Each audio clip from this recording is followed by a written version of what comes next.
The Immortal Mask, a 1970s superhero crime noir adventure, follows a retired soldier turned reporter who is given a coveted interview with a death row inmate. What he learns thrusts him into Atlanta's shadowy underworld. He'll have to use his military training to survive being hunted for possessing the information that could topple the city's most powerful ruling class. This is not a pre-order or a crowdfunding campaign. Get your books now at denali's.com.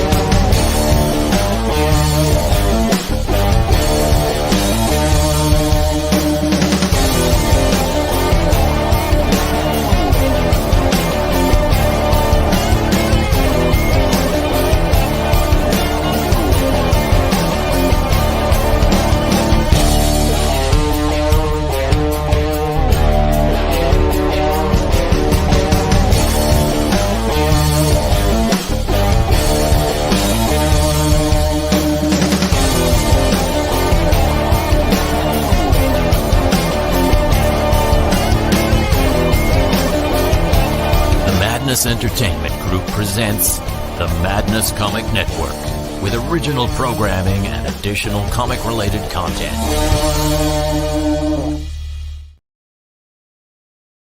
25 seconds to curtain, folks.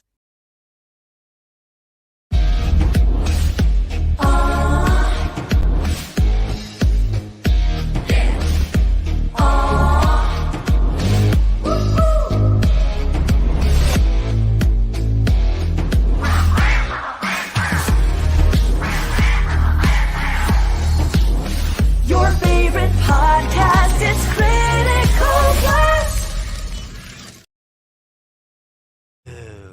Who is that? Timmy. And yes, we are live tonight with Mr. Tim Olson, the man behind Yep. What is up? Man, it has been a day. If you saw the Twitter video post I put up, we received 2 pallets, 3,000 pounds of Fiendish #2 and all its ancillary variants. Whoa! It's going to be huge. I have not. I mean, coming off the tail, I just finished Drunk 3PO's book, Achromatic Chronicles Blue. And that was 3 weeks. 3 weeks worth of work. This is going to take about a month to get everything fulfilled. Oh, you got your work cut out for you, my friend. Yes, I do. And it's going to be morning to night. Let's talk about the next evolution in comic books, Melvin #3. Which is Melvin #3. That guy right there. Yep. And with added, because I have to sweeten the pot. Melvin 0 is in the mix now. That's right. Right. You people made me do this. and where's it at? It's over at Fund My Comic. Little place called Fund My Comic. Look at that. They're so non-assuming that they put their logo real tiny up in the corner there. They don't blast it all over the place. Oh no. They ain't full of shit like Indiegogo or Kickstarter. No, they're just like, hey, we're here. We're here to help people fund their comics. So what do we got going on in the chat here? We got people waiting on us. We got Chitty Chat from a sketchy guy here in Nevada. Sketchy guy in Nevada. I don't know if you're in Nevada. Might not be. I don't know. Woody's there. Woody's on the run from Justin Trudeau, apparently. Damn. So leave our primate friends alone, Trudeau. I know. Yeah. It's I guess Trudeau's getting divorced. Oh yeah. Is he getting booted out of Canada too? Because we don't want him. Oh, I doubt it. He could probably hide out in California. What was it? I heard he's gonna leave Canada to go assume his rightful place on the throne of Cuba. Oh yeah. You know, because that rumor that he's actually Fidel Castro's illegitimate son. Well, there is that. They do have nice weather, so I guess good for him. Yes. Oh, nice and equatorial like. Mike Walters popping in to like, share, and say hi. Always appreciate that. Glad you're here, Mike. What's up? So backstory is here. I mean, for those who don't know, we got to know who Melvin is, and then we got to figure out where he's at before we go into issue number 3. Why is he? Where is he? So like Empire Strikes Back didn't exactly happen right after the first Star Wars, right? They had a little gap of time between Episode 4 and Episode 5, right? Well, this starts off with Melvin and Alice trying to get back to her home, and then they find that they're being pursued by 2 bounty hunters. And we find out what Melvin's ability is, and I'll spoil it for people just to kind of, because you'll be able to see if you look at the artwork. He can regenerate. He literally gets his entire head blown off, and while she's controlling the ship and trying to outmaneuver the bounty hunters, his head's growing back the whole time. Ooh, that had to be fun. It's awesome and gross at the same time. yeah, Sid really killed it. So, well, you've got a video here. I probably should show it. You should show it. You should show it. It rocks. Let's take care of that right now.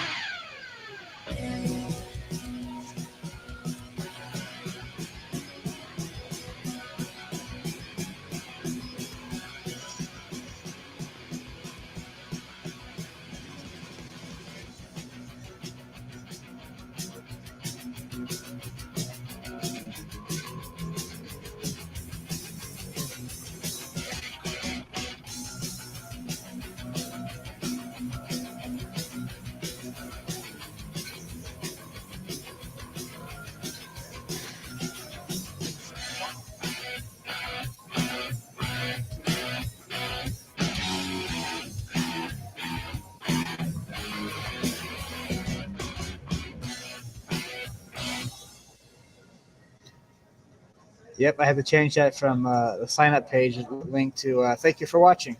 So, in this book, Melvin has to decide whether he wants to continue being a merc or, accept, being a hero. So he's kind of torn between that. And Alice she's going to be facing consequences and deciding to fight for something. But she kind of wants Melvin to stay and actually help rid the planet of Halara from the cult. And we saw the scenes in the video, like you mentioned, his head getting blown off and growing back. Yeah, everyone seems to like that part. Which, that's... I don't even know that Wolverine could regenerate from having his brains splattered because, I mean, I'm getting too deep. Melvin's is more supernatural. He's the last of his... it's not really mentioned in the series yet, but he's the last of his kind and spared by God. Oh, okay. Well, you can't let the last one die, so you get to live forever. Yeah, he's the only one of his species that can actually show mercy. But chooses not to a lot because he's a merc. Well, yeah. But he seems to be kind of prone to being a hero, even though he doesn't want to. His appearance has evolved from issue 0 to issue 3 as well. I don't know if it's different art or different art style, but he goes from sort of like a Franken Conan to a Franken Rambo. Yeah, pretty much. Melvin Zero is actually kind of about how he became a mercenary. Kind of like it's set way beyond Melvin 3 and whatnot, and he's now a hitman, and he's off to his target shows up at the same bar all the time, so he's kind of waiting for his target to show up, and this bar wench is bothering him, so he kind of regales the tale of how he became a mercenary. That's how to show off the little artwork there. It's drawn by Rob Ewing, who did the cover for Melvin #1. the thing about the black and white art is that I'm glad he's featured prominently on the covers, because you can't tell on the interiors that he's He's got chartreuse, yellow skin. yellowish green. Yeah. Yeah. Yellow skin, yeah. Kind of a nod to The Simpsons. But and it's definitely over the top violence. I mean, look at that. The top of the guy's head is just gone. Gone. Yeah. Well, he was her like kind of getting bored and walking in and talking to him. It's like, all right, I'm here for a job. I need to get that done. This is I like the interior style here. So where's the shield come in at? That looks familiar. Yeah, well, see, the thing here is this scene. He kind of he's given the shield. Yeah, because they found him left for dead, as explained in his backstory. But that was underneath one of the floorboards. It was like hidden there, and they said, "Oh, by the way, we found that when we're rummaging your what used to be your house, we found this underneath the floor." I was using that to prop up my table. Oh, there's another story. There's another story for that too. Yeah, I'm just reminded of you remember the first Iron Man? Maybe it was the second Iron Man film when Agent Coulson brings the shield in and says, "Yeah, do you realize what this is? I know exactly what that is. That's perfect for propping up this corner." Yeah. Yep. So who are these bad guys that he's fighting, and who's hired him to fight them? He's a merc. He's gonna do it for money, not for justice. Well, in the story, it's like they basically found him for dead, and what they do is mercs are owned like slaves. So what they do is they find these, or they buy them, and they put a tracking device and a mini explosive, so they can't, if they run away or disappear, they just blow them up wherever they are. So they kind of hire them. They get hired out, and they use them. Send them here, send them there, and they go through like kind of like a gauntlet. They kind of get the one that survives kind of is picked to be their mercenary that they hire out. So like they find all these guys, and they basically fight it out, and then Melvin doesn't know he's already picked to be he's already picked. He's the last one to survive. He killed everybody, and they go, okay, yeah, we need you to go clear out these cave witches. They're bothering us. The final part of the test, and after he killed every single one of them, they go, yeah, I passed the test. They go, actually, that wasn't part of the test. We already picked you. We just find them really annoying. Yeah. It's just something like that. We're just putting you to work. Yeah, we're just having you clear out the nuisance. So when he gets his head blown off, is that the thing that they put in him to blow him up, or? No, that was just it was just a plot point to reveal that he can't die. Yeah. So it's like, it's very hard to kill him. Did he know at that point, before that point, that he couldn't die, or was this his oh, hey, look what I can do moment? I would say it was probably something he didn't know, or it was something that probably happened to him. Maybe it happened to him before. Okay, because I would think that if I'm a mercenary under this world building setup, he never had his head blown off. He's never had his head blown off. He's probably had like a normal like injury to the arm, or maybe shot through the knee. He's never had his head blown off. But knowing now that hey, I can't be killed, that sort of gives you a different outlook on the whole. Oh, you guys own me, and you're going to destroy me if I don't do what you say. Good luck with that. Well, there's going to be definitely a renegotiation at the end of the story arc, definitely. I'm worth a whole lot more to you guys, because guess what?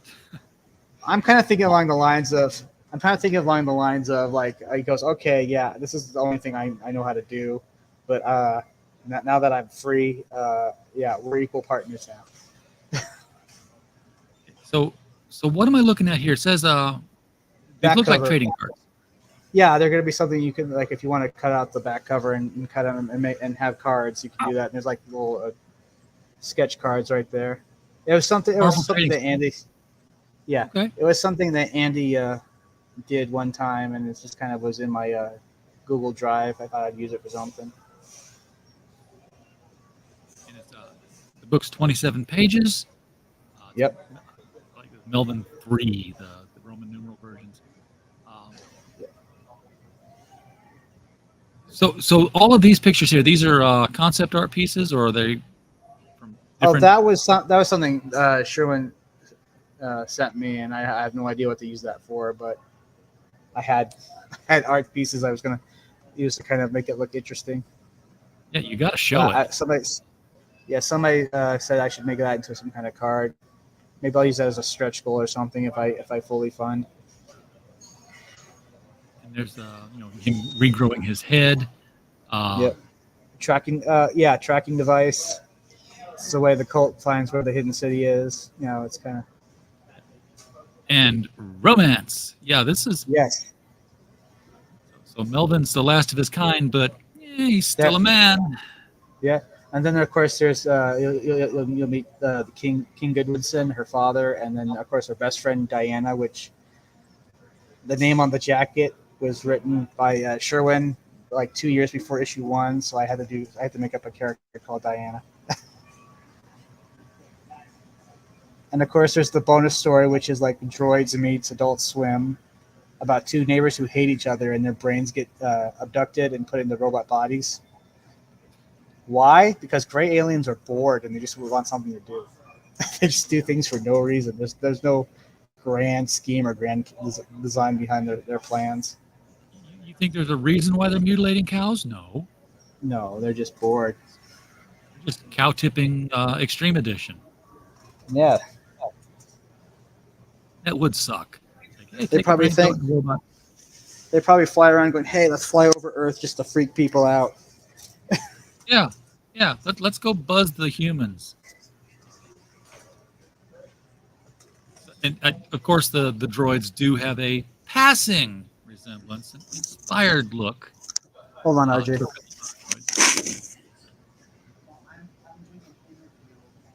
Not completely Star Warsian.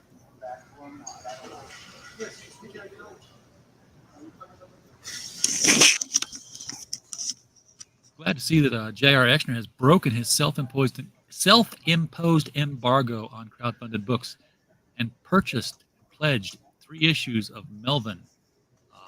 Oh yeah, he was. In fact, I actually made up a tier because he wanted Melvin 1 and 2 digitally. I'm just doing a quick reload on here just to see if anybody else has come in here. Not yet. Still at 46%. Still at 236. Folks, the tiers on here. Digital Melvin 3. How could you not? For $5, that's a good deal. All of this is good deals. I mean, $10 plus the shipping. Costs money to get the book to you. Post office or UPS want their due. Physical copy, and then also for $10 you can get digital Melvin 1 and 2. So for $15 combined, you've got your entire Melvin library. No, you don't. You got to get Melvin 0 digital, don't you? Yeah, well, if you get the merch pack, I found out you could add almost like add-ons. You can get it that way. Yeah. That's the cool thing about Fund My Comic. They have a different approach to things. They've got a shopping cart. So you can put this in the shopping cart, then you can put this in the shopping cart. You can put the other things in the shopping cart and then pay all at once when you leave. Yeah. Can you hold down the fort for a bit? My ride's here, and I'll be able to come back in about 10 minutes. Okay, I'll do what I can. We will extol the virtues of Melvin number 3, folks, while Tim is getting from point A to point B, presumably with an Uber, maybe a Lyft. We don't know. But I'm a professional at this. I can do it. So the $25 combo pack here, this is the return of Melvin. I believe this is Melvin's first time on Fund My Comic. Could be wrong, but you get Melvin number 0 and Melvin number, what is that? 1, 2. Okay, physical copies of Melvin 1 and physical copy of Melvin 2, $25. Well, I was thrown off because I thought that was the cover to number 0, but maybe it's not. I don't think it is now that I look at it. Yeah, you're right. For $30, we have the merch pack. Everybody loves the merch. When you love a superhero, you want him on everything. So what we get here for $30, you get the button, you get the water bottle. Water bottles, I'm actually finding an affinity for lately because I'm throwing away a lot of plastic bottles lately. It's very, very hot, and I keep hydrated. And I look over at the sack of recyclables. I'm like, wow, that's getting full. And it's only been like a week. So, yeah, this kind of a bottle and a filtered water thing, good thing to have. And, you can always get a Melvin sticker if you've already got a water bottle. Put it on your own water bottle, but you're going to get a water bottle anyway. And the Melvin spiral-bound notebook. There's your back-to-school coolness. You'll be the only one in your high school with a Melvin spiral notebook. Probably. Maybe you won't be. Maybe there'll be a bunch of people with one. That would be great. Hops? Did you lose somebody? What happened? His ride came. He's got to go to the next place before he can jump back in. So I'm a pitching. Hey, man, I'm going to do my show from 3 locations, okay? Yeah, why not? Why not? He asked me to hold the fort down, and I'm like, I can do that. What do you know, Pops? I'm tired. Yeah, I feel you. I'm going to get with Timothy tomorrow and set up the sign-up page for the Roku campaign. Oh, yeah. And go from there, man. That's my like thing. my shirt? You like my T-shirt? Yeah, I liked it when you were on the video earlier. See, we went and played that during Doc's show today. I saw you tweet about that, and then I had to jump over and say, "Really? They did that?" Yeah, we played it. We played it. Yeah, because we're our people.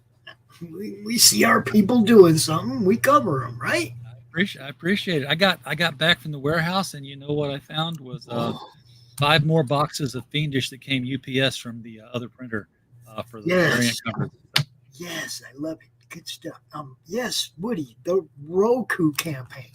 The Madness. Tell us about the Roku campaign. Yes, the Madness Comic Network is going to Roku. Right. Some of our shows, some of our content creators don't have a lot of subscribers. They don't have a lot of hope to get monetized anytime soon. Some of them, like Doc and Rich, the shows they're on, probably will never get monetized because subject matter and whatnot. But that won't matter on Roku. See, we won't have somebody telling us we can't talk about CBID or any of that other stuff. Yeah, why? Come on. You've got Rich. You've got the richness. You've basically got the Howard Stern of Comicsgate. he's as far from Comicsgate as you can get, and that's why we love him. Look, I have co-hosts that are complete 100% Comicsgate, like Doc. I have people in my network that are, liberals, but not snotty liberals. You know what I mean? Hey, it's a network for y'all. It's just like what Luke did as far as the free speech aspect and all that. It's like I want people to be able to come out, do their shows the way they want to do their shows. Not have to bow to YouTube about can't play a trailer or a piece of music or any of that crap, man. Yeah, exactly. And it's like, in my business, yes, I'm wearing a Comicsgate shirt because, hey, today I was accepting what's pretty much known to be a Comicsgate book. A big Comicsgate. Yeah. But I love everybody. It's a big event. Look, when I started doing this, I didn't even know anybody in CG really, because I started doing this on Facebook, and CG pretty much avoided Facebook like the plague 4 years ago. They weren't on Facebook. I had to find them. I run into people. I think Sim and Brian Christgau and people like that. And I found out about CG and what CG was all about. And I saw that just like any group, there's good people and bad people. Yeah. Absolutely. Absolutely. Tio is supposed to be here, Captain, but he's in transit to broadcast location 2. Yes, he was leaving point A. His ride showed up. He had to get to the other place. He said it'd be about 10 minutes, which, barring traffic, could be a half an hour. He might come back. The show will be over. It'd be fun. I would love for this to happen. Look, the campaign right now on Fund My Comic, and the link is below the video, and Pops has thrown it into the chat. You can't miss it. We're at $236 right now of a $500 goal. Refresh it just because I like to do that kind of thing. And it's still there. Wouldn't it be cool if Tim came back to a funded comic? Had I known like 4 or 5 days ago that you were going to have Timothy on, and I could have promoted the show for a few days on the channel. I knew yesterday. Well, but that's what I'm saying. It's like the sooner you put that show up, like as soon as you knew, you should have put the show up at least 24 hours notice. People tune into the YouTube channel and they see all the upcoming shows listed there. Yeah. Yeah. I knew last night. I made a note to do it at lunch today to set it up. So, and then you've noticed I've not been on the podcast. Yeah, I know. Because while I'm doing this, I'm not folding Gemini mailers. I'm not putting labels on things. I'm not getting people their comics. Yeah, well, sometimes makes his money. Sometimes, RJ, you got to toot your own horn and talk about the blast, because that's where that all started too. It's like I can't forget about the Comic Related Madness Facebook group, because that's where it all started. You can't forget criticalblast.com, because that's where it all started. You got to come out and talk sometime. And I've been talking about all the fulfillment and the logistics, because let's face it, with Drunk 3PO and Greenie back to back, that's been it's been a huge spike in activity. But what I haven't talked about is Critical Blast Publishing, which is something else we do. We got to give you the big screen if you're going to do that. There we go. Oh yeah. You know what that is. You said his name. You invoked the book, bro. I invoked the book. Yes. You Drunk said his 3PO. name. Yes. And there was something else too. Yeah, the Mythicals. Peter Gilmore cover. Yes. That's what that is, right? Peter Gilmore? That's because I thought it was such a cool book, and every time I saw it, I'm like, you know what? I better back that. And you know what I did? I backed it twice. I got 2 versions come in, two copies. I'm like, I can't have both of them. So, What's up, Shadow? We're hoping Timothy comes back. We're hoping. He'll be back. If he doesn't come back, let him come back to some money on his book, guys. It'd be cool if he come back and there was a couple more backers for sure. So if you're so inclined to check out Melvin number 3, would you please go do so? Because you might see something you like and decide you want to back it. You never know. You could get 1 through 3 in digital for a pittance, and he would be tickled pink to see that. And not only that, if you could just grab that link up above right there and share it out to your friends, because even if it's something that's not up your alley, that don't mean your buddy won't like it. That's right. Which is something I've always told people. It's like, hey man, even if I don't like it, or it's not something that I might back, that don't stop me from hitting that share and that retweet and having them on the network to talk about it, because I know a lot of comic people. Somebody gonna like it. Somebody's definitely gonna like it. You know what, Pops? You know what I got? John, what is up, Mr. Hervey? What's happening, brother? You know what I got in the mail, Pops? What'd you get? I'll show you what I Is that what I think it is? Because I can't tell. Is that Psycho something? Oh, Terror in the Trenches. That's the monster. The monster. Yes, it is. You know what else I got in the mail? What'd you get? Oh, yeah, I saw that. Somebody else showed one of them off. Or was it you? It might have been me. I got 2 of them. Beautiful. I wonder if that means something special for me.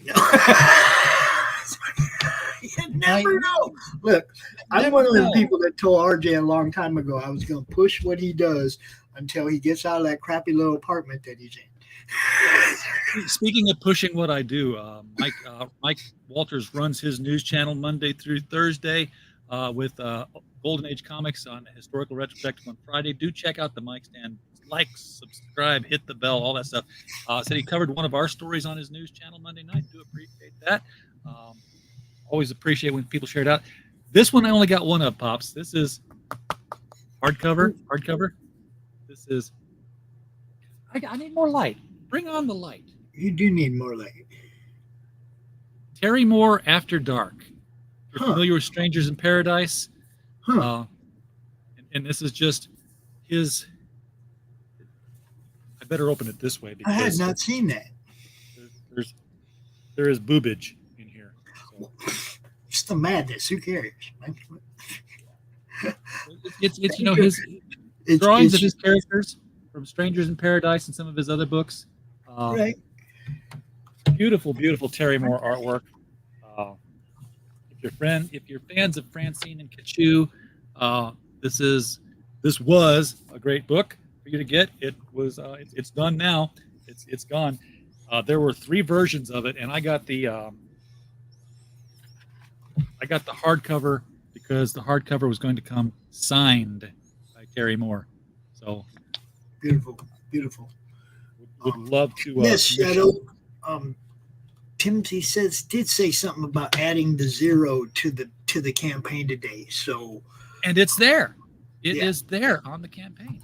I can scroll down, and it will be. There's the digital of 3. There's the physical of 3. There's the digital of 1 and 2, and there for $10, Melvin number 0. Physical copy, I think. Yeah, it must be because it's got shipping on it. So yeah, physical copy of Melvin number 0. So you can get that, Shadowhawk. Appreciate that. I'm sure he'll be happy to have you go in and get it.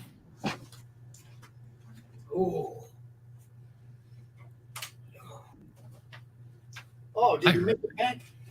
I heard a beep. Yes, Tim is back. I have returned. See that? I had to come in here and help RJ hold shit up while you were gone. I was fumbling. I was foiling. It was a mess, man. It was and then a total Pops shit show. just kind of like, I am here to save you, my child. No, not like that. It's like, like always. If I'll sit in the backstage of somebody's show just in case they get bumped off line or whatever, and then I can make sure everything still goes smooth. If a guest gets kicked offline or leaves or whatever, I don't want to leave the show host hanging. Oh no, you don't want to do that. No, I didn't. Yeah, my ride they're like, no, we got to go. I was like, all right. So you are now the kind of guy you see your brother stumble, you help him up. So now you're at broadcast location number 2. Yes, I am. I'm here at the house. Okay, you're not going to be leaving again? No. I'm good. All right. It's all good, Pops. It's all good. RJ, I will leave you. Then I will leave RJ and you to do your thing, man. Y'all have a good evening. And somebody, I do have something to say about this. Well, not me, but my sidekick. I don't know why he hasn't said it yet, but just give me a moment. Go ahead, talk amongst yourselves. All right. A comic is neither a comic nor a book. Discuss.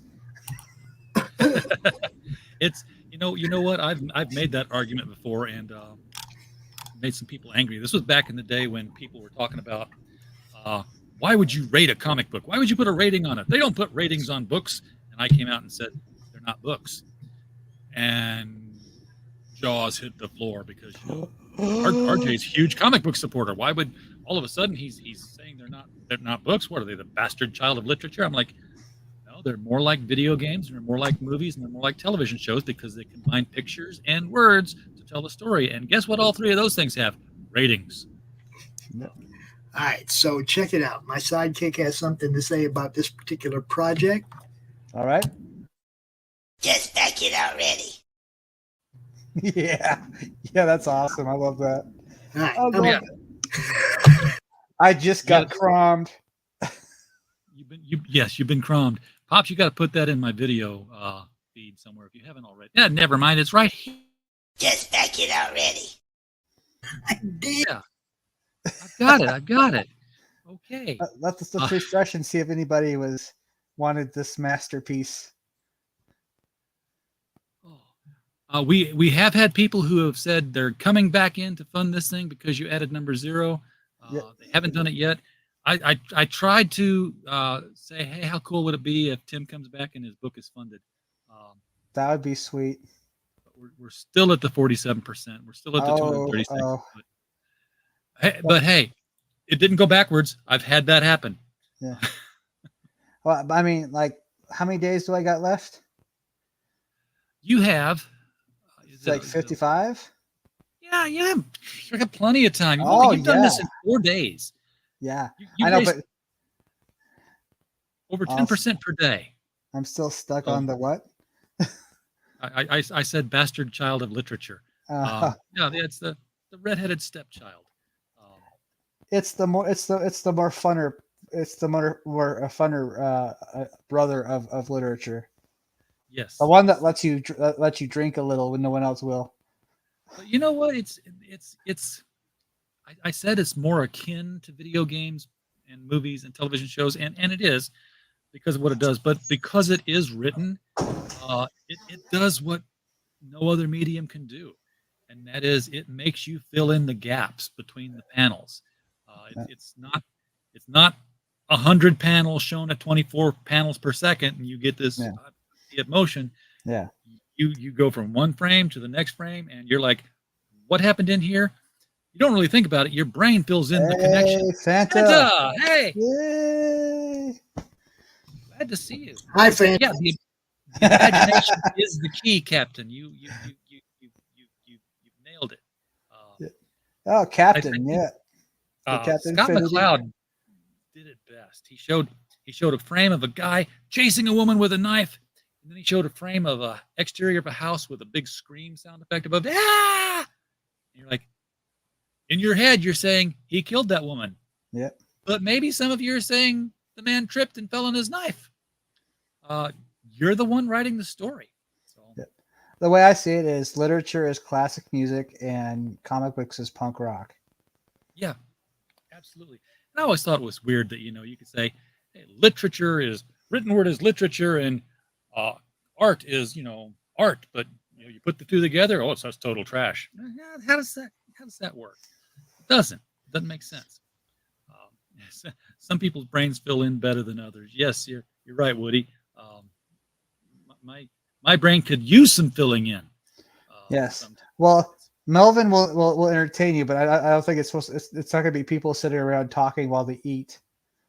Yeah. Oh God. Please no.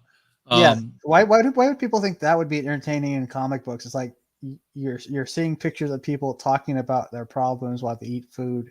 Look, that's not even entertaining in movies. Melanie Griffith had to fake an orgasm to make Sleepless in Seattle palatable. Was it Melanie Griffith? Yeah, and then they had I'll have what she's having. Yeah, exactly. That's like it was okay for them to eat dinner. Why? Because she did something exciting. Yeah. Cap says, I want all the literary value of punk with the manic energy of classical. Wait a minute. I think he got that backwards. I would love to see that though. Yeah, hold up. I will take that either way. You can flip that. I'm good with it either way. Yeah. I'd love to see, Mozart belt out some punk rock lyrics at his harpsichord. Beethoven's Code Blue. Yes. Back Melvin number 3 on FMC. Yes. Now, is it only on FMC? It's only on Fun My Comic. Yes. I'm So it's here not like on you had- stage doing the thing. I'm gonna quit clicking on the comments because I'm clicking on them and Pops is clicking on them and they're just like, it's there. It's gone. Either It's there, way, it's gone.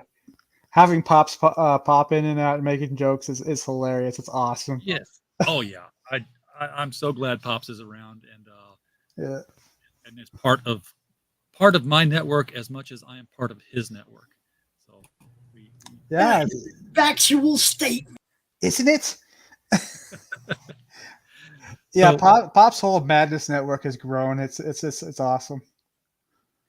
it's been a joy to behold what it's done. So speaking of growing, I mean, you're here on issue number 3 of Melvin. Yeah.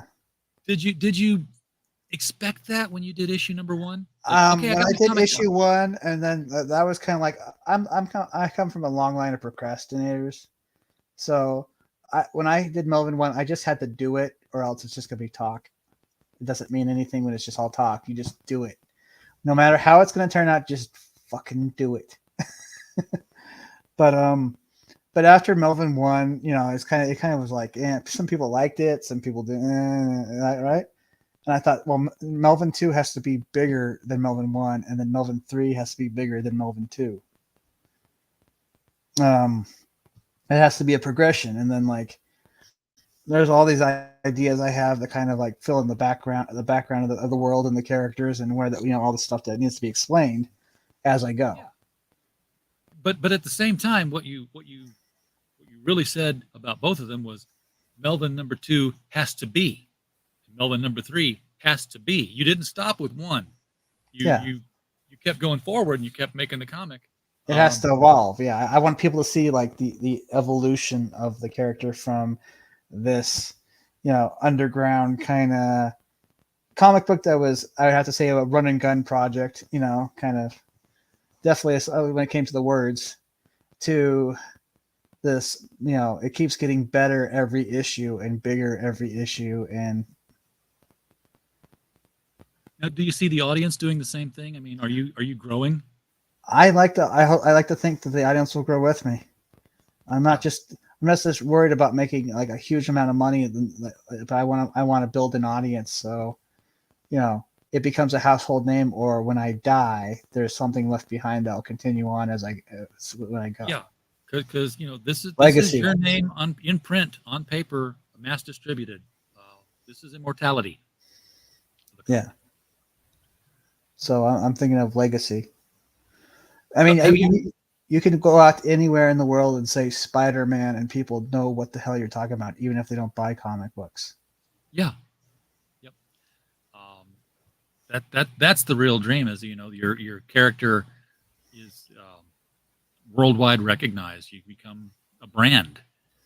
Yeah. Yeah. Well, I mean, it's so ingrained. Like Marvel and DC and whatnot are so ingrained in our culture that Marvel could let those characters just fall in the dust. People still will remember Captain America and Iron Man, and they become the new basics of comic books. And part of what made all of those Marvel and DC characters household names is not necessarily the comic book, but the fact that people saw them on T-shirts and water bottles and buttons and notebooks and. Speaking of which, there's this book here. That. Spiral notebook, a sticker, button, you can have any digital copy of Melvin 0 through 3, of your choosing. Yeah. So get that, folks. $30 for a package of goodies and the digital comic. Yeah. That's actually something interesting. It's like, we found out that you can kind of sort of have like add-on perks. Yeah, you can. Because you can buy this. The way Fund My Comic works, you can choose this reward. It's going to go in your shopping cart, and if you're not done yet, you can come down and choose this reward, and put it in your shopping cart too. And there it's the shopping cart button right there. Now you've got both the things in there, and it becomes one big purchase. So I'm thinking digital distribution headaches.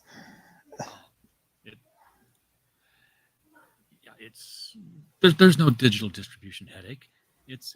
the only headache you have with digital distribution is when you send it out and you get you send out 50 of them and you get up in the morning and you got 10 emails come back that said, hey, this is undeliverable. And you're like, well, what happened here? No, geez. Because somebody mistyped in their email address. It happens. I have a package sitting right here. I've got to reach out to the guy who came back physically. Why? Because he put his address in. He put in his house number. Left off the street. Post office has no idea what to do with it, so they send it back to me. I've got one guy. I've got multiple campaigns. Same guy. Jeff Lee, if you are listening, I have all of your books for multiple campaigns. He doesn't put an address in at all. I don't know how he backed the book. Captain Finity. RJ will take away those distribution headaches for you. He's got distribution Tylenol. I'm saying this far away. He is the man. He will take away that part of it. Now, the printing, man, look, I don't know what to tell you because so far there's only one true comic creator company printing that's done me that hasn't messed up somebody yet. I mean, we've had issues with all of them, right? So, I'm just gonna ride that one out. But yeah, the distribution headaches, hey, RJ will fix that for you. I promise. I can try, because I can tell you something here. I got something to show. I got something to say. You're not going to sing "Last Caress" by the Misfits, are you? That might not turn out too well. You got what? We're this far away from we're this far away. I grabbed her boob. I didn't mean to. Oh no, canceled. We're this far away from helping you with your printing problems, Pops. Who exactly is we? We is Critical Blast. Oh, okay. Good. Good.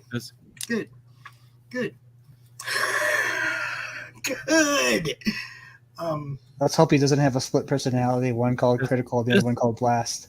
This is a 30-something page comic book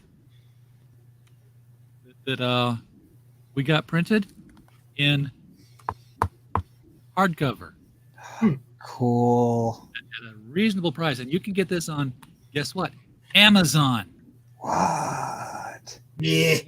We have distribution of the comics that we print through Amazon. And which means also Walmart, Barnes & Noble, B. Dalton. B. Dalton's still a thing? Doubt it. Probably. I remember Walden books. That's how old I am. I remember Walden books too, but I have an issue with Bezos and the amount of money that he made during the vid thing. And yeah, I'm just not helping that guy make money, dude. I just think. I hear you. And as regards print size greater than 10,000, you know what our print run was on that? 0. It's print on demand. Yeah. And it's not Amazon. Not Amazon's print on demand. But you know me, I'm down for anything you're doing. I want you to get in that damn apartment. Told you that a long time ago. long time ago. I can see it. I can see it coming. Good. I've been given dates. I've paid my storage unit through the end of the year. I talked to the guy who runs the place. I'm like, here's money. Just I won't bother you about rent until after December's over with now. And to tell you the kind of guy that I'm renting from. Okay, like I had a semi-tractor trailer pull up today in front of the business. What's this guy do? Stops his day, gets out with his own bobcat and forklift. Nice. So that tractor trailer doesn't have to maneuver through the units to get to where I am in the back. And he takes the pallets from the street to my unit, puts them in nice and neat, shakes my hand, says, thank you for your business, and goes off. Guy's above and beyond. Cool. Gotta love it. Keep an eye on those auctions, though. Auctions? What auctions? Oh, watch out for when they auction off the ones that people don't pay. Oh, you never know what kind of comic glory you can find in those, dude. Yeah. I've seen some of those. I'm more interested in not what's coming out of the unit, but the fact that there would be a unit, because guess what? I'm at the point I could use another one. And he's told me that some of those units have something in them that I desperately want. See? Electrical outlets. Yeah, I know that. Really? I know you bought those. Tell me more about these electrical outlets. They look like a little face but you can plug something in them called an air conditioner. Yes. What? AC What in is a unit. See, that's what I'm saying. That's real. That's real important. Look, Arizona, where I used to live and had my collection, I had to have a climate controlled. I had to go to a place that had climate control because you can't leave that kind of shit out in the 120. You can't. Them storage unit get 130, 140 degrees inside, man. It's like, no, you can't, your stuff is going to come out brittle. So, absolutely agree. You gotta climate control your comics because they're collectibles. Yeah. And if you can't climate control them, get them out of there as fast as you can. They'll be good for a long time. Don't get me wrong. I mean, it's not like you're leaving them in there for years and years. You can get them out of there 3 weeks to a month. Hey, good. Yeah. Some things you just don't want in your storage unit in Arizona. Right.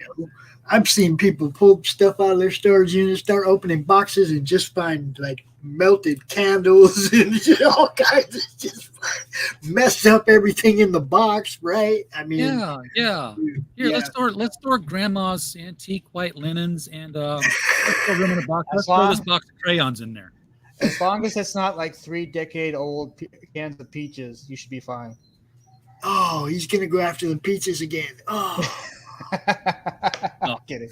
Dude, we cleaned out my my mother-in-law's house, and when she went into the nursing home with Alzheimer's, and my wife at the time, she's going through the spice cabinet. She's like, "This is a bottle of MSG." I'm like, "Yeah."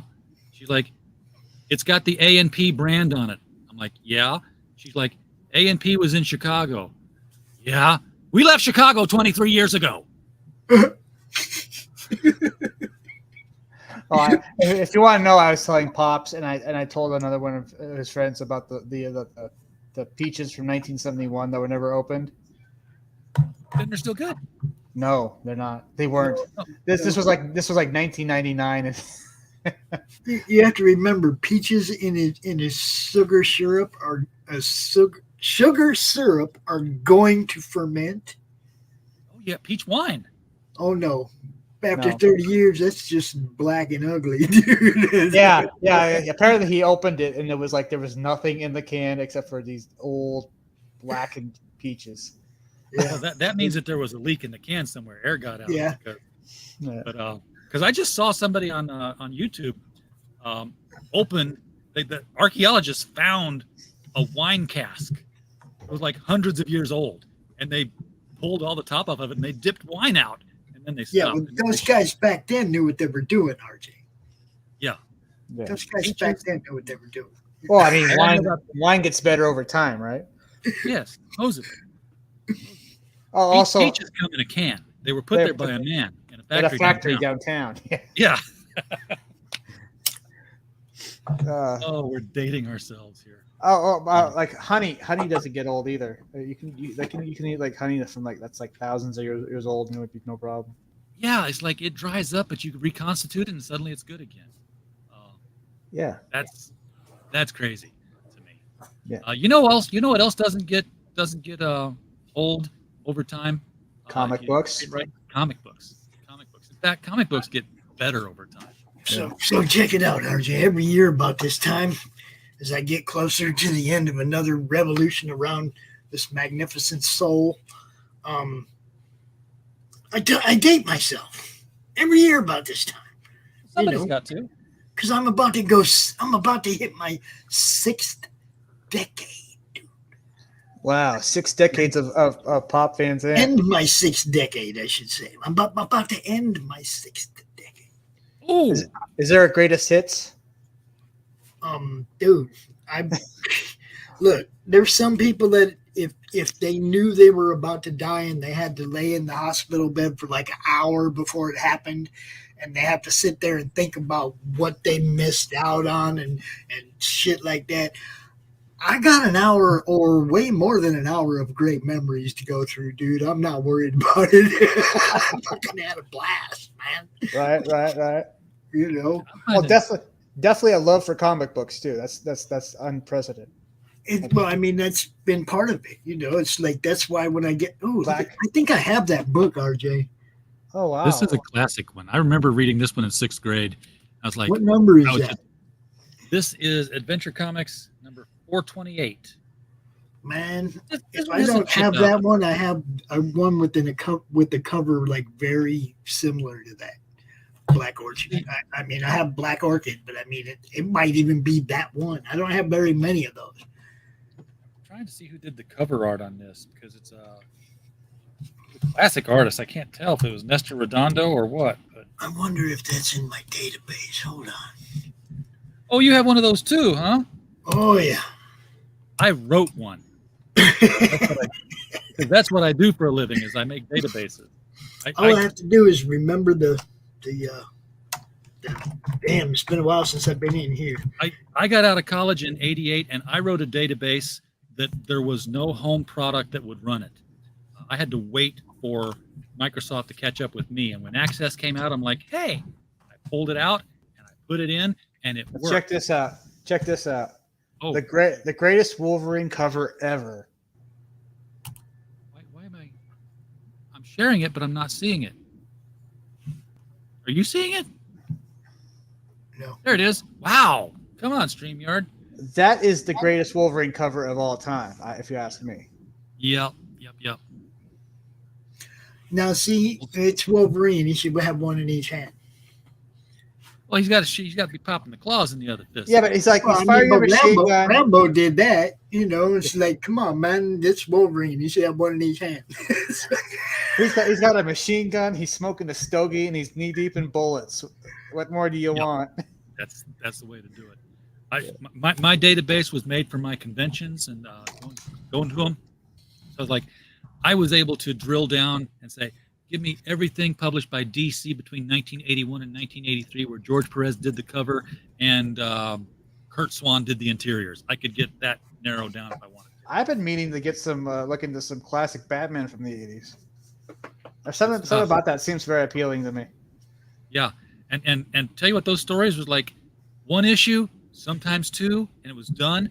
But there was still, sort of that ongoing subplot. If it was continuing that long, it was a subplot that you were interested in. It wasn't like like Tom King's doing 100 issues to the wedding. That doesn't happen. That killed Batman. I think that's really what killed the Batman titles was Tom King. Tampacon. I wish I'd gone to Tampacon. $5. Low hanging fruit. $5. I saw a lot of people putting pictures of a Tampacon. Yeah. Well, there was that Shane Davis guy who was telling a story about how he just was going around saying $5 for anyone who wanted a picture.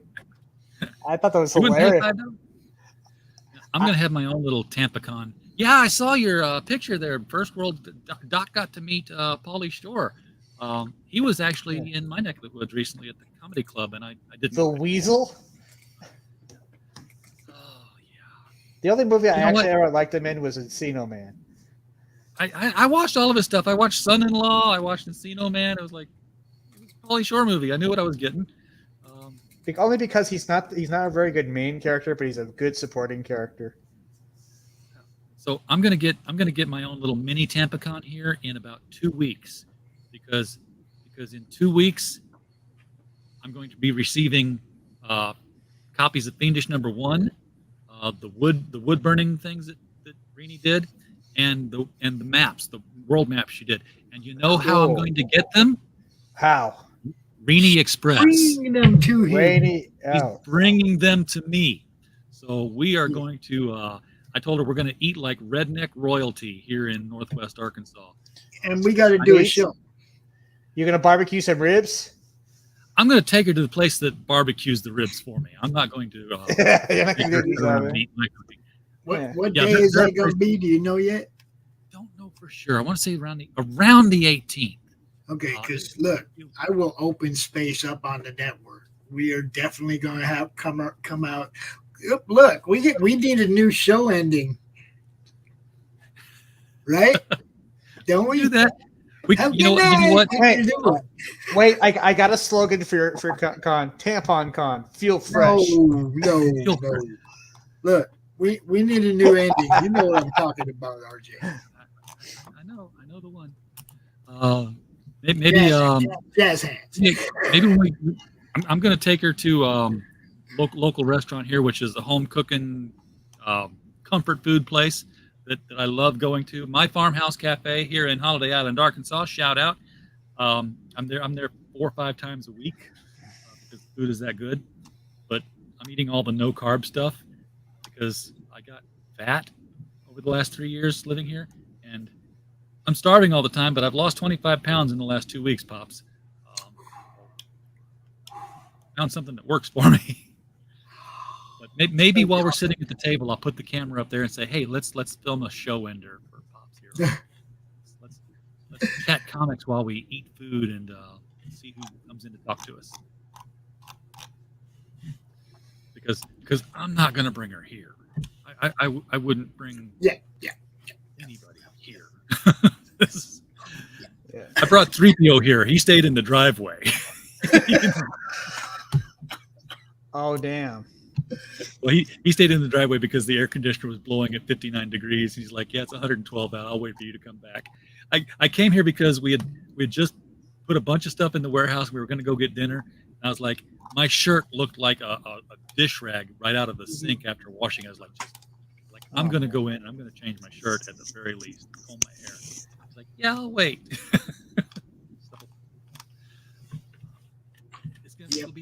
Now, see, RJ, if you were in your studio on our network right now, I'd have that to show, but I don't have it in your.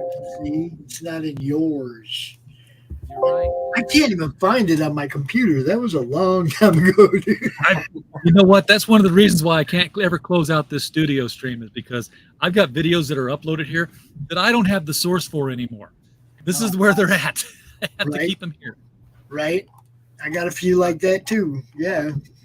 Yeah. So hey, StreamYard people, if you're listening, one of the things we'd really like to be able to do is re-download the videos that we uploaded. That would be a great, tremendous help. Just make that an option on the little 3 dot. Doc, we can download every show. I mean, we can download the show, but then it's like, it's not quite the same as. But see, now you can download it and then go into videos and edit it. Yeah, you can cut it. Well, you can also probably do a channel that's dedicated to re-uploads and just like old shows, old past episodes. So what you do is you go in and you record. You play the clip that you can't find on your computer. You go into your StreamYard. You play that clip. You record it when you play it. Then you download it back into your computer again. I have definitely done that with other shows, and I've done that with other people's shows. But I should criticize Comicsgate. I mean, that's all we do here. You can do it just in the backstage recorded. That's without even being on a show. You just go and replay the clip and record it we got the workstation over there. That's what we do. Yeah, that's the place where we do stuff like that. Cut up videos and stuff. I got into this. I'm like, I'm going to do this like a great drive time radio DJ, and I put so many gags and stuff in here that's like, and then I never use them. I haven't. There's a few people have that I wish I had. Like, I wish I had the applause and the little goofy things like that. Oh, like that. Like the one, there's a channel I saw that had that. I thought that's a good. Yeah, Ginge has that one where the guest comes out and he plays the applause, and it's like, man, that's cool. Yeah. I've got that. I've used that for a long time. I've got. Did he play that for you when you came out, Tim?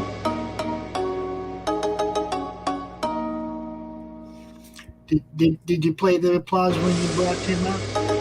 No, Tim got. Oh wait. I do default to loops. Don't default to loop. Make me ask to loop it. That's the wrong default. No, he got when Tim came out, he got this. Who is that? Timmy.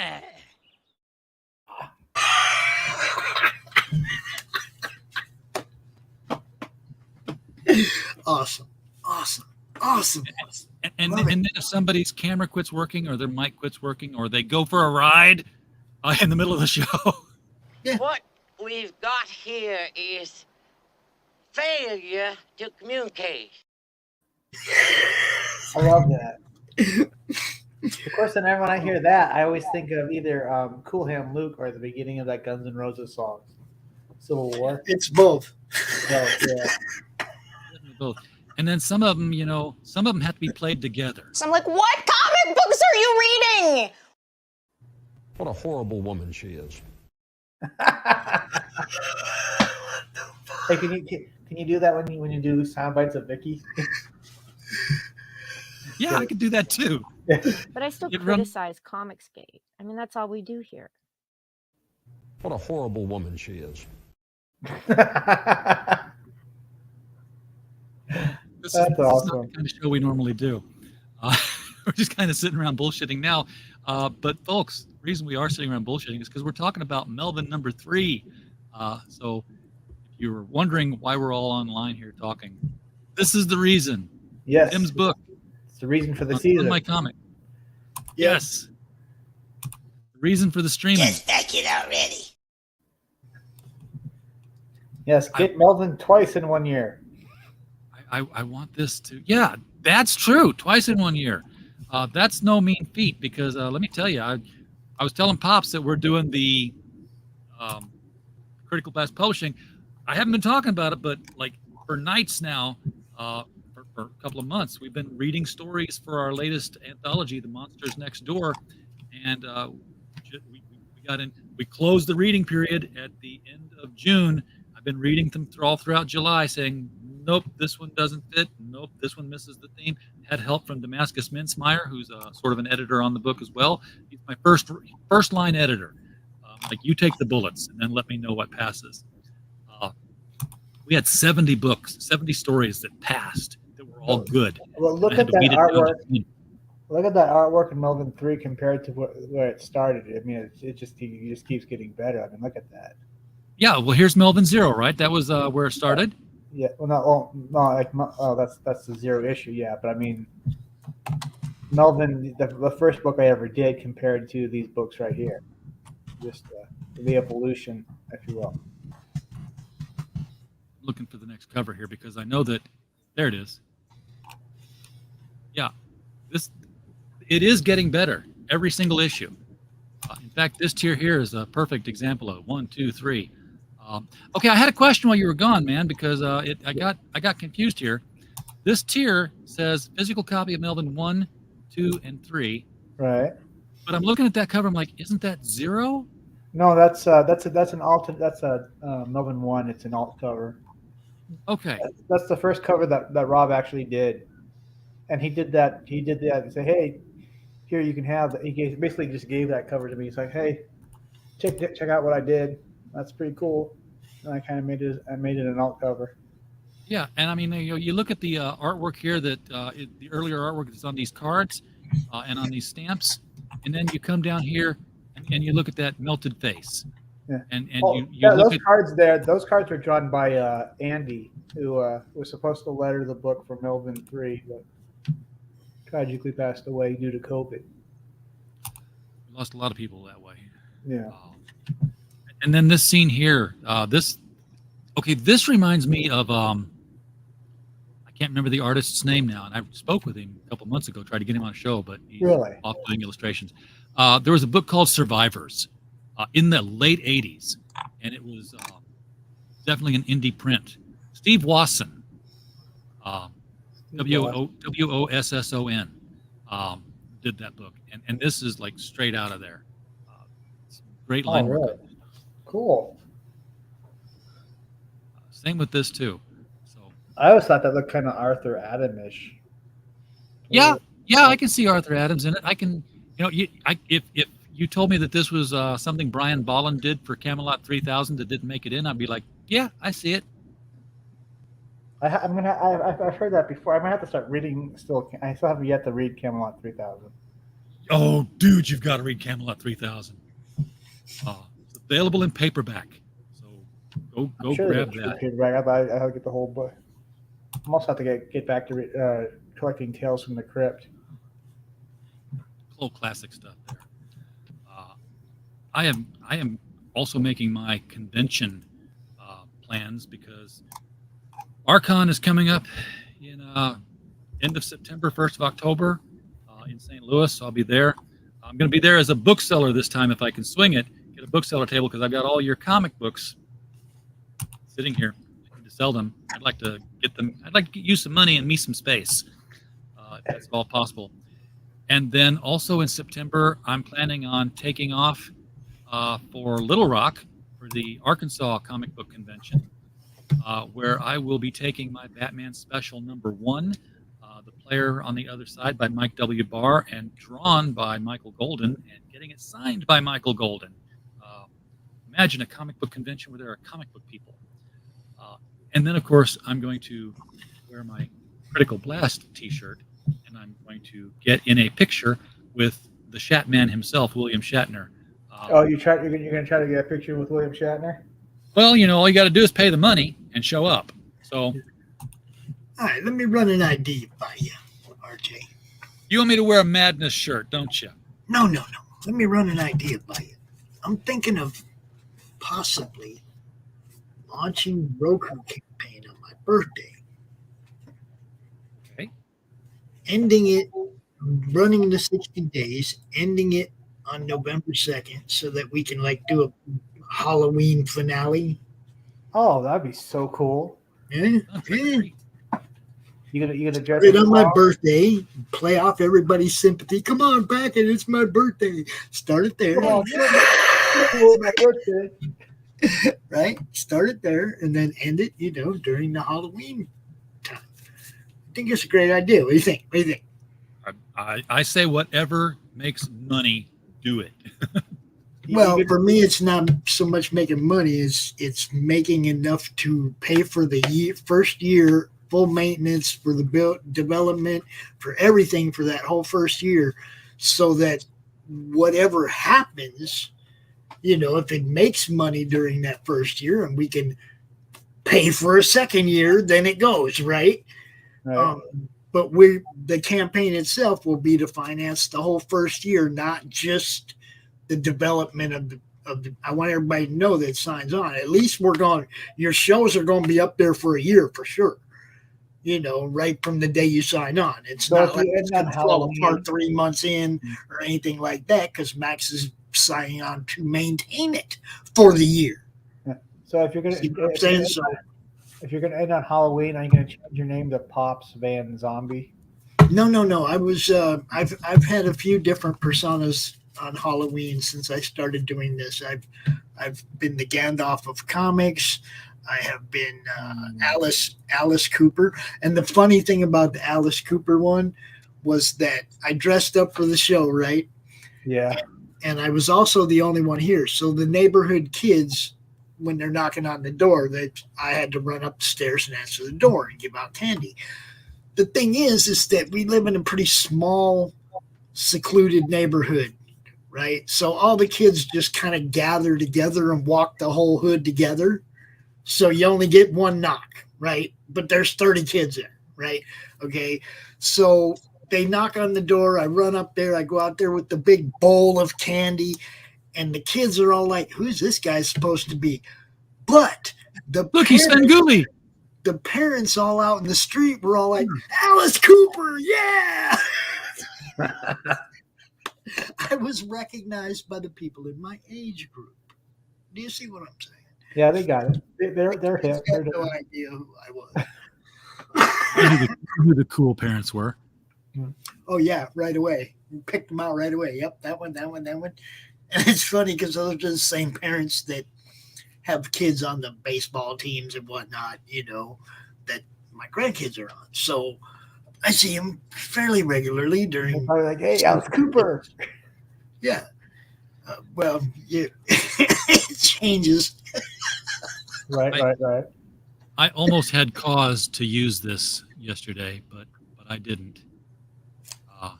Because it would have broken up the set. You got to print a few out. You got to print a few out, RJ. I've got more than just one of these. Print them out on your sticker material. Stick it on their windshield. So parks badges. Oh yeah, and then you can stick it right on the side of their car, right? Put the sticky side on the image side, so it's staring them in the face as they're driving. You said put this on your car to protect it from the door ding I would have given you because you were so close. I covered it. It was this or the door ding. What can I tell you?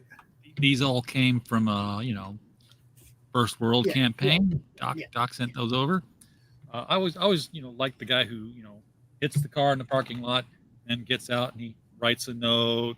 And he takes his time and he folds it up and he puts it under the windshield wiper and he goes away and the guy finds a note, says, "I'm writing this note because everybody's watching me, and I don't want them to think that I'm driving off. So it looks like I'm leaving them information. See ya, sucker." That's what I would do. I wouldn't do that. I would hang around and wait for the person to come back. Except for the one time I didn't. Never mind. There was no damage done on that one. Well, if you scroll way down to the bottom, you see all kinds of the pages to the Melvin. Hey, here's something we haven't talked about. Well, yeah, if you back Melvin 3 and Rogue the American Dream, you get a free 6x9 print. So they're going at it and causing violence. Yeah, it's kind of an homage to a Captain America cover where Wolverine is fighting Captain America. Yeah, these two muscle-bound super characters fighting it out in print. I thought I was just here, but I'm not. This is a better version of the one I just showed earlier. Yeah. The setup. He thinks that something happened in there. Because what you don't know is there's a page before where he's walking to apologize because he was rude to her, and he sees this like there had been like a fight, so he thinks maybe something happened, like maybe she was kidnapped again or something. So he draws his gun, kind of goes in there, and gets a little bit more of an eyeful, if you know what I mean.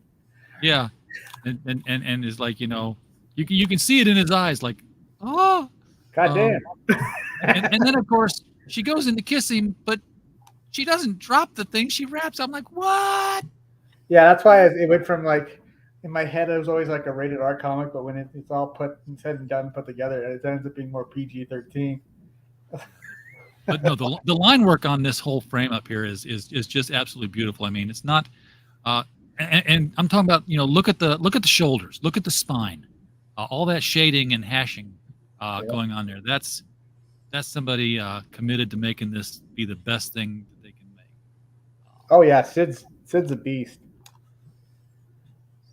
All good stuff. Here's the close-up version of his head regrowing back. Yeah. From scratch. Some